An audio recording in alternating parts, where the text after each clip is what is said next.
అందరికీ నమస్తే. ఈ గవర్నమెంట్ వచ్చి 2 ఇయర్స్ అయింది. ఇంకా 3 ఇయర్స్ ఈ గవర్నమెంట్ ఉంది. మొన్ననే మున్సిపల్ ఎలక్షన్స్లో ఈ గవర్నమెంట్ ఏమైనా చేస్తుందేమో, ఇంకా 3 సంవత్సరాలు ఉంది కదా, ఇక మంచో చెడో మనం ఇప్పుడు ఏం చేయలేము కాబట్టి తప్పదు అని ఆయనతో ఓట్లు వేసారు. ఎక్కువ కూడా వేయలేదు జనం. అనుమానంతో, క్లారిటీ ఉన్నోళ్ళేమో ఓట్లు వేయలేదు, అనుమానం ఉన్నోళ్ళు చేస్తారేమో అని ఒక చిన్న అనుమానం, అధికారంలో ఉన్నారు కదా చూద్దాం అనుకున్న వాళ్ళు వేసారు. అందుకే 54% ఓట్లు వచ్చినాయి వాళ్ళకి. కానీ ఓట్లు అయిపోయిన మరుసటి రోజే స్టార్ట్ చేసింది రేవంత్ రెడ్డి. చాతకంతనాన్ని అట్లా ఓపెన్గా పెట్టుకుంటే ఎట్లా? బయట ఒక మీటింగ్లో మాట్లాడిండు, ఇంకో విషయం కూడా మాట్లాడండి అదే మీటింగ్లో. నేనే రాజు నేనే మంత్రి అన్నాడు కదా, రాజగోపాల్ రెడ్డి కౌంటర్ ఇయ్యంగానే నాలుక మడత పడిపోయింది.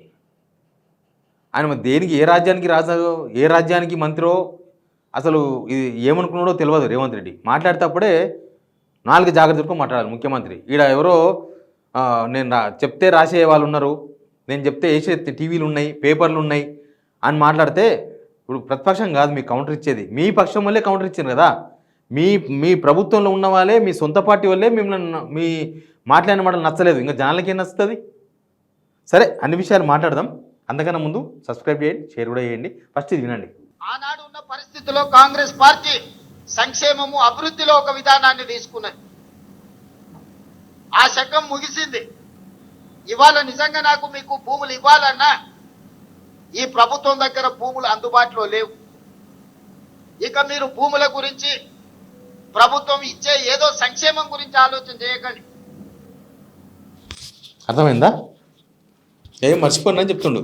ఇంకా నేను ముఖ్యమంత్రి 3 ఏళ్ళు ఉంటా, 30 ఏళ్ళు ఉంటా అని చెప్పుకునే ముఖ్యమంత్రి రేవంత్ రెడ్డి గారు 2 ఏళ్ళకే ఇంకా నేను భూములు ఇవ్వలేను, భూములు లేవు, ఇంకా సంక్షేమం గురించి మీరు ఆశ పెట్టుకోకండి, తేలితెల్లని చేసేసిండు. సంక్షేమం అంటే పథకాలు, గిరిజనులకు, ఎస్సీలకు చెప్తున్నాడు ఆయన. అసలు ఈయన దగ్గర భూములు లేవు, అమ్మనికి మాత్రం భూములు ఉన్నాయి. 150 కోట్లకి ఎకరా, 170 కోట్లకి ఎకరా భూములు అమ్మనికే భూములు ఉన్నాయి. తర్వాత ఈయన గుంజుకునేది కూడా మళ్ళీ వాళ్ళ దగ్గరనే, లగచర్ల గిరిజనుల దగ్గరనే కదా భూమి గుంజుకునే ప్రయత్నం చేసింది. ఈయన ఏడ భూమి గుంజుకున్నా బడుగు బలహీన వర్గాల భూమే గుంజుకుంటాడు. భూమి వాళ్ళ దగ్గరనే ఉన్నది, ఆ భూమే గుంజుకుంటాడు. వాళ్ళకి ఈయనకే మాత్రం జాగలేదు. అంతే, మా తాత నెయ్యి తాగిండు, మీరు నా మూతి నాకండి అన్నట్టున్నది. ఇందిరాగాంధీ ఎప్పుడో ఇచ్చింది కదా, ఇంకా అంతే, అప్పుడు నడిచింది. కేసీఆర్ గవర్నమెంట్, కేసీఆర్ దళితులకు 3 ఎకరాలు ఇస్తామని కొంత ఇచ్చిర్రు, కొంత ఇచ్చి అందుబాటులో లేదు, కరెక్ట్గా లేదు భూమి అని ఆపిండ్రు. ఆపితే అట్టెట్లా ఆపుతావు కేసీఆర్ అని మాట్లాడండి ఈయన, మన రేవంత్ రెడ్డి గారు, మన ముఖ్యమంత్రి. ఇప్పుడు ఈయన ముఖ్యమంత్రి అయిన తర్వాత భూమి లేదంటుండు, అసలు లేనే లేదంట. నాకు తెలిసి 6 గ్యారెంటీలు కూడా మంగళం వాడినట్టే ఉన్నాడు. ఇంకా సంక్షేమం గురించి కూడా మాట్లాడొద్దంట, ఆశ పెట్టుకోవద్దంట. మరి ఎందుకు దిగిపోవచ్చు కదా, అంత బలవంతం ఎందుకు? ఏం దిక్కు దివాన లేదా తెలంగాణ? మీరు ముఖ్యమంత్రి దిగిపోతే ఏమన్నా తెలంగాణ మళ్ళీ పోయి ఆంధ్రాలో కలుస్తుందా? తెలంగాణ ప్రజలు ఏమన్నా చచ్చిపోతారా? అంత దిక్కు దివాన లేకుండా అంత హోప్లెస్గా ఉందా తెలంగాణ? ఇక అది గిరిజనుల మీటింగ్ కాబట్టి సంతు సేవలాల్ జయంతి సందర్భంగా మాట్లాడండి ఆయన. కానీ వేరే దగ్గర ఉన్నప్పుడు ఇంకోటి మాట్లాడతాడు, ఇంకో దగ్గరకు ఉన్నప్పుడు ఇంకొకటి, సేమ్ ఇట్లాంటిదే, ఏదైనా మా చేత కాదని మాట్లాడతాడు. సింపుల్, మా ఏం ప్రభుత్వ ఉద్యోగులకు రిటైర్ అయిపోతే పెన్షన్ ఇయ్యే మన చేత కాదు, తర్వాత ప్రభుత్వ ఉద్యోగులకు డిఎల్ ఇయ్యే మన చేత కాదు, ఫ్రీ బస్ అని తిప్పుకుంటా లేడీస్ని ఆర్టీసీకి డబ్బులు ఇయ్యే మన చేత కాదు, పిల్లలకు ఫీజు రింబర్స్మెంట్ మన చేత కాదు, భూములు ఇవ్వడం మన చేత కాదు, భూములు గుంజుకొనికే చేతనవుతుంది, బూతులు మాట్లాడానికే చేతనవుతుంది.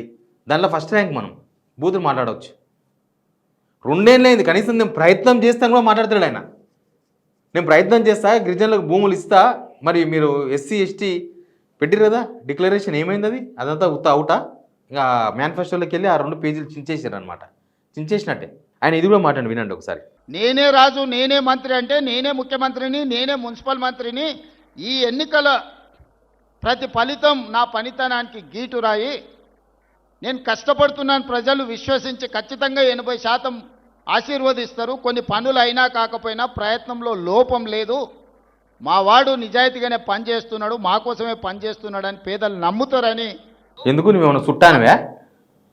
తెలంగాణ తెచ్చినోనువా? తెలంగాణ ఉద్ధరించినోనువా? తెలంగాణ ప్రజలకు ఏమైనా ఉద్ధరించినరా? పోనీ తెలంగాణ ప్రజలు కష్టాల్లో ఉన్నప్పుడు ఏమన్నా మీరు ధర్నాలు చేసినరా? ఎందుకు వేస్తారు మీరు? అభివృద్ధి చేయకపోతే మీకు ఎందుకు వేస్తారు? 80% వేస్తారని మీరు అనుకున్నారు, కానీ వేయలేదు. 54% వేసిండ్రు. నేనే రాజు నేనే మంత్రి. ఆయన ఢిల్లీలో చిచ్చాట్లో మాట్లాడాడు. ఇట్లాంటివన్నీ చిచ్చాట్లో మాట్లాడతారు. దానిలో మాట్లాడింది ఆయన కాంటెక్స్ట్ కూడా నాకు తెలుసు. నేను అక్కడ జర్నలిస్ట్తో కూడా మాట్లాడుతూనే ఉంటా.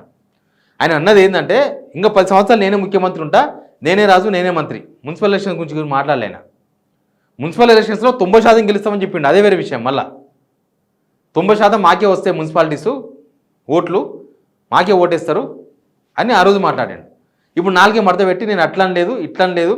ముఖ్యమంత్రి మాట్లాడే మాటకు విలువ లేదు. ముఖ్యమంత్రి ఏం మాట్లాడినా అది ఒకసారి చెప్పిండు, నేను చెప్పిందే చట్టం అన్నాడు రామకృష్ణలాగా. ఏదో బాహుబలిలో రమ్యకృష్ణ మాట్లాడతా కదా, నేను చెప్పిందే చట్టం అని. ఈయన కూడా నేను చెప్పిందే చట్టం అన్నాడు. ఈయన చెప్పేది చట్టం కాదు కదా, కనీసం చుట్టం కూడా కాదు, దేనికి పనికిరావు ఆ విషయాలు. ఓన్లీ ఆ పొద్దుకు ఆ క్షణానికి అప్పటి వరకే మాట్లాడతాడు. ఇంకా ఇచ్చిన హామీలు అంతే ఉన్నాయి, అన్నీ అట్లే ఉన్నాయి.